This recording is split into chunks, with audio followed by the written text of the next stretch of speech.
So steroids is kind of a catch-all term for anything that's um, causing your body to produce more hormones. It could promote muscle growth. However, with steroids, you can get them prescribed by a doctor. And if a doctor says you need to take these for certain types of steroids, those are healthy, safe, good to take that you should be taking. What we're talking about here was with these anabolic steroids, it's almost like a cheating way to like increase your muscle mass. So those are the ones that your doctor is not going to be prescribing. That's very unlikely. But the other steroids that they're taking, don't think that they're unsafe to take. If a doctor is saying you to take it, you should take them. That's not these ones, though. These are the illegal ones that people would be finding and taking. And then there's inhalants. Inhalants are chemicals that produce these vapors that when you inhale them, they can cause some kind of hallucinations and some good feelings inside of your body. And these can be found all over the place. Rubber cement, certain types of glue, paint thinner, just spray paint cans, right? And they can cause some serious side effects, some serious issues to your body, as you can see all of the ones that are right there. And they're just around. So there might find that there's a reason why your parents may keep certain these things like not easy to find, because little kids can sometimes find their way into them and they can be toxic. So let's talk a little bit about drug addiction. Drug addiction is something that you're going to want to define. It's a chronic disease and involves the ongoing use of a drug regardless of the harmful effects. So it sometimes refers to a physical addiction. The body requires the drug to function normally. That could be like a heroin addiction, or it could just be a psychological addiction, just feeling an intense need or desire for a drug. And that could be found in mostly all of these drugs, all the way down to one of the more, I guess you can consider minor drugs, even like marijuana. What are the risk factors for drug abuse? You're going to want to write this down. So your genetic makeup is related to drug addiction. So like I said, some people are just more prone to being an addict than other people are in your genes. So self-medicating, if you decide that I'm going to take this because this helps me go to sleep, or this makes me feel better at night, this cures my depression, that is making people more at risk of becoming addicted. Drug use at an earlier age, the earlier that people experiment with these, more likely that you're going to have a lifetime or potentially years worth of addiction.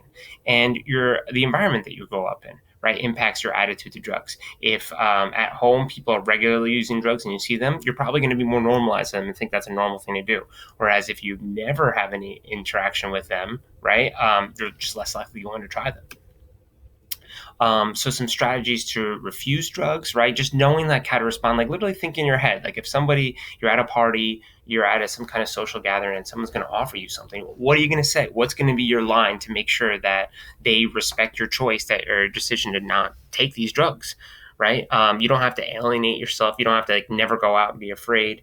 Hopefully you have a good relationship with your parents. Maybe you can have some kind of like an excuse built in where if you say, my parents need me to help me with this, I'm going to go home, they can come pick you up, remove you from that situation. I wouldn't be surprised if a lot of parents would be very much on board with if you were in a situation where there was something like that, where you could potentially be taking something, they don't want you to be taking it. So, just be honest with them. I think your parents are going to be open and honest and with you too about what their expectations are of you and how you can get out of a dangerous situation, because you want to have an exit plan. The exit plan is not going to be giving in and taking something that you shouldn't be taking when you know in your heart that you really shouldn't be.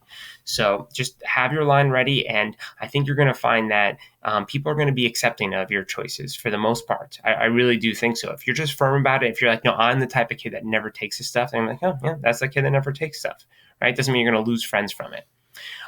So drug abuse can negatively impact your friends and family. Drug abuse is costly for just our healthcare system, the criminal system, unemployment, homelessness, all this stuff we as a society take care of, and it could be fixed, or maybe not entirely fixed, but made better if people weren't on drugs. And how do we prevent drug abuse? This is something you're going to want to write down.